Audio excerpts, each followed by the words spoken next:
एक बहू दो सास। भई बड़े घर में कौन शादी करना नहीं चाहता, या कौन नहीं चाहता कि ससुराल की पूरे प्रॉपर्टी की मालकिन उनकी बेटी बने। बस यही चाहत ने करवा दी राधिका की शादी दो कजिन भाइयों से। देखिए जेठानी जी, भले राधिका आपकी भी बहू है, लेकिन पसंद तो मेरे बेटे ने पहले किया था तो क्या?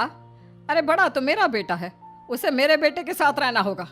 भले ही तू सास वाले सारे रस्में उसके साथ कर ले, लेकिन बहू तो वो मेरी ही रहेगी। वहीं राधिका, जिसकी माँ ने समझा कर भेजा था कि जान जाए पर प्रॉपर्टी ना जाए। अरे यार, ये स्यापा भी ना जाने कब निपटेगा। माँ जी, मैं तो सोने चली। वो क्या है ना, शादी की रस्में वो भी दो दो बार करने में मेरी तो हालत ख़राब हो गई। लेकिन अब मैं ना सोने जा रही हूँ। डिसाइड हो जाए कि मैं किसकी बहू हूँ तो बता दीजिएगा। राधिका सोने चली जाती है। वहीं शाम को दोनों भाई आराम से बैठते हैं कि अरे यार, तू क्या बच्चे की तरह पीछे लगा है? कर लेना कंप्रोमाइज, राधिका को तलाक दे दे। ले, अभी तो सहरे के दाग सर से उतरे नहीं, हल्दी भी छूटी नहीं शादी की, और तू तलाक की बात कर रहा है। अरे यार, सुहाग रात तो मनाने दे। देख, तमीज से बात कर ले, तेरी भाभी है वो भी माँ जैसी। देख, मजाक की भी हद होती है। पहले राधिका को मैंने पसंद किया था, ये तो तू बीच में आ गया। उधर जेठ जेठानी की अपनी कहानी चल रही थी। क्या जरूरत थी राधिका की शादी अपने बेटे से कराने की? तू तो जानती थी कि वो छोटे की पसंद है। वो क्या है ना, मैं बड़ी हूँ, तो ऐसा कैसे हो सकता था कि छोटे बेटे की शादी पहले और मेरे बेटे की शादी बाद में हो। फिर आप तो जानती ही हो ना कि अनुज को कोई लड़की पसंद ही नहीं आती। ऐसे में उसे राधिका पसंद आ गई। अरे पता है कितने साल बाद कोई लड़की अच्छी लगी है उसे। हाँ, लेकिन अब एक दुल्हन के दो पति और दो सास, पता नहीं बेचारी क्या करेगी। वहीं अपने कमरे में देवरानी अपने पति से बात कर रही थी। देखा भाभी को, जलन तो इस औरत के अंदर से कम होगी ही नहीं। मेरे बेटे ने लड़की पसंद की, हम रिश्ता लेकर गए, ये बात फाइनल भी हमारे बेटे के साथ हुई, और आ गई ये बीच में। अरे देखा जाए तो भैया बड़े हैं, और अनुज भी रोहित से बड़ा है। ऐसे में अनुज की शादी राधिका से ठीक थी। पर मैं तो सोच रहा हूँ कि राधिका के माँ बाप कैसे हैं, जो अपनी एक लड़की की शादी दो दो लड़कों से करा दी। वो भी छोड़ो, देवरानी जेठानी की एक बहू। अब तो उस बहू को भगवान बचाए। होता भी वही है जिसका डर होता है। अगले रोज, राधिका नाश्ता कहाँ है? मेरा नाश्ता लगाओ। राधिका देवरानी को नाश्ता देने ही वाली होती है कि राधिका, मेरा नाश्ता कहाँ है? और पता है ना, मैं ये पूड़ी कचौड़ी नहीं खाती। हल्का नाश्ता देना मुझे, हल्का। राधिका जिठानी सास के लिए पोहा बनाकर दे रही होती है कि वो क्या है ना, जेठानी जी की उम्र हो रही है तो वो ऐसा ही खाती हैं। बुढ़ापे में भी इनकी बहू आई नहीं, और मेरी बहू से काम चला रही है। कैसे आई नहीं है? ये जो राधिका जिसे तू बेशर्म की तरह पूड़ी बनवा रही है ना, ये मेरी बहू है, मेरी। लेकिन पसंद तो रोहित की ही थी ना। पसंद तो मैं अमिताभ बच्चन को भी करती हूँ, तो वो तो मेरा पति नहीं होगा ना, रहेगा तो जया भाभी का ही ना। जया भाभी कौन है मम्मी जी? अरे वो जया बच्चन, अमिताभ की बीवी। उन्हें बोला जया भाभी। राधिका सर पर हाथ पकड़ लेती है कि क्या परिवार है। पहले तो शादी करवा दी, अब लड़ रही है कि बहू किसकी। बहू वो क्या है ना, शाम को तुझे देखने लोग आ रहे हैं। वो जो भी शगुन का लिफाफा दे वो सास को देना होता है। समझ रही हो ना? राधिका तो समझ रही थी कि शगन का लिफाफा सास को देना होता है, लेकिन कौन सी सास को, वो समझ में नहीं आया शाम को। अरे क्या मजबूरी थी बहन कि एक बहू दोनों ले आई? देखिए बहन, वो अनुज का तो पता ही है, कब से लड़की दिखा रही थी, कोई पसंद ही नहीं आ रही थी। अब राधिका को पसंद किया, बोल रहा था इससे शादी नहीं हुई तो कभी शादी नहीं करेगा। हाँ, रोहित भी तो राधिका को पसंद करता था। उसकी शादी की बात राधिका के पापा से चल भी रही थी, लेकिन ऐन वक्त पर ये बड़ी बनकर आ गई तो क्या करे। अरे तो तू छोटी बनकर रहने देती। तेरा रोहित तो सुंदर है, उसे क्या कमी थी लड़कियों की? और क्या, समझाओ उसे, अच्छा लगता है क्या भला एक बहू और दो दो सास? पड़ोसन का तो काम हो गया था। वो दोनों देवरानी जेठानी के बीच माचिस लगा चुकी थी। अब शगुन का लिफाफा दिया और निकल जाती हैं। राधिका के हाथ में लिफाफा एक, सामने सास दो। हे भगवान, क्या करूं, किसे दूं लिफाफा? आज पता चल जाएगा कि ये लड़की मन ही मन किसे अपनी सास मानती है। वहीं राधिका भी समझ नहीं पा रही थी कि वो क्या करे। दोनों सास को सामने देखकर उसे आइडिया आ जाता है। वो लिफाफा खोलती है और पैसे अपने पर्स में रख लेती है।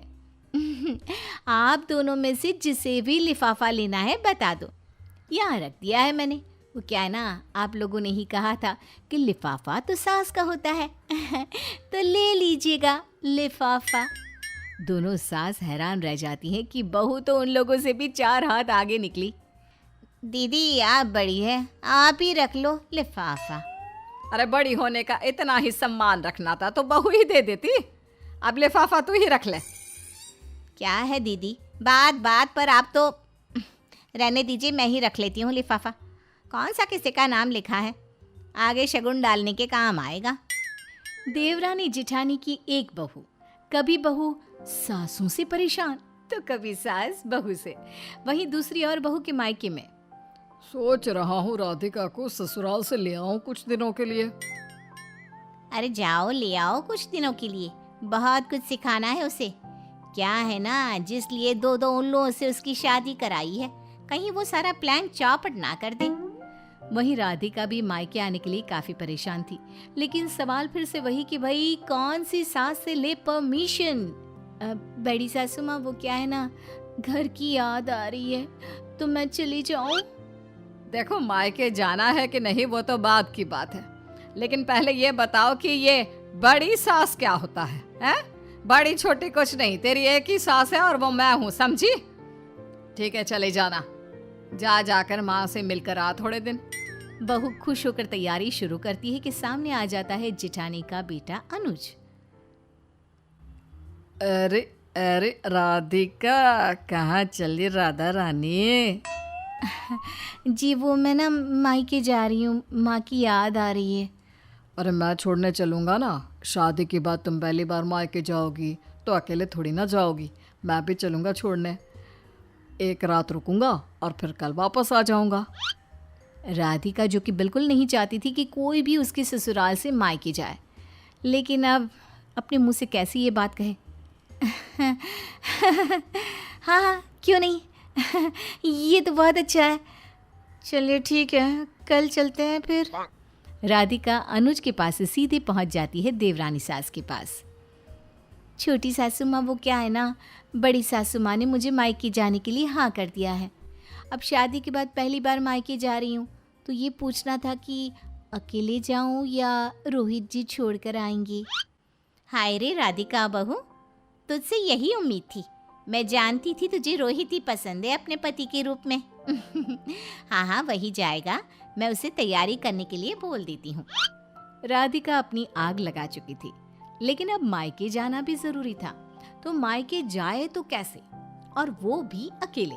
तभी वो अपनी माँ को फोन करती है और माँ को सारी बात बताती है। माँ, प्रॉपर्टी के चक्कर में ऐसे जोकरों के घर में ब्याह कर दिया है मेरा। दो दो बेवकूफ सास के बीच में मेरी तो हालत खराब है। कब तक झेलना होगा इन लोगों को मुझे, और कल मैं इन लल्लुओं के साथ वहां नहीं आऊंगी। अरे मेरी राजकुमारी, क्यों परेशान हो रही है? मैं अभी तेरे पापा को कहती हूँ, सुबह सबकी आँख खुले तो सामने तेरे पिता खड़े हो, वही लेकर आएंगे तुझे। रहने दे दोनों को लड़ते झगड़ते। राधिका बहुत खुश हो जाती है, वो सो जाती है, लेकिन वो ये भूल जाती है कि वो ससुराल में है जहाँ दीवारों के भी कान होते हैं और जहाँ एक नहीं दो दो सास खड़ी हैं। देख रही है दीदी, ये तो हम लोगों की भी अम्मा निकली, न आपको सास मानती है ना मुझे। तो प्रॉपर्टी चाहिए इसे। वही मैं सोचूं, कैसा बाप है, दो दो लड़कों से शादी करा दी बेटी की। दीदी लड़ तो हम ही रहे थे, दूसरे तो फायदा उठाएंगे ही ना। अरे तो फिर अब क्या किया जाए? दीदी परेशान क्यों हो रही हो, मैं हूं ना। कल इसका बाप आएगा तो देखिए क्या करते हैं। देवरानी रात को राधिका के दोनों पति को साथ बिठाकर प्लान बनाती है। फिर अगले रोज सुबह राधिका का पिता, बहन जी वो क्या है ना, राधिका को ले जाने आया हूँ मैं। अच्छा हुआ मेरे आधे ससुर जी आप आ गए। वो क्या है ना, ले जाइए राधिका को। और ये रहा तलाक का पेपर, मैं इस पेपर से मेरी शादी तोड़ रहा हूँ। तभी रोहित आ जाता है। ये मेरे तलाक के पेपर, मैं भी ऐसी लड़की के साथ नहीं रहना चाहता जिसके दो दो पति हो। राधिका ये देखकर हैरान रह जाती है। अरे कल तक जिस घर में उसके लिए मारा मारी थी, आज कोई उसे रखना ही नहीं चाहता है। अरे अरे ये कैसे, और तलाक ही देना है तो दोनों अपनी अपनी प्रॉपर्टी में से आधा हक दो। तभी एक वकील आ जाता है।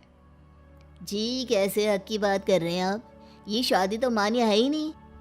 इस घर में आपकी बेटी इन लोगों की बेटी की तरह ही रही है, ना इसका कोई पति हुआ ना ही सास। ये तो शादी के किसी भी धर्म में नहीं लिखा कि दो दो शादी एक मंडप में। अरे भाई ये तो किसी की भी बीवी नहीं है, तो तलाक देने की भी जरूरत नहीं है। माना मेरी देवरानी थोड़ी तेज और चालाक है, लेकिन हमारे घर का भला खूब जानती है। चलो निकलो यहाँ से, बड़े आए प्रॉपर्टी वाले।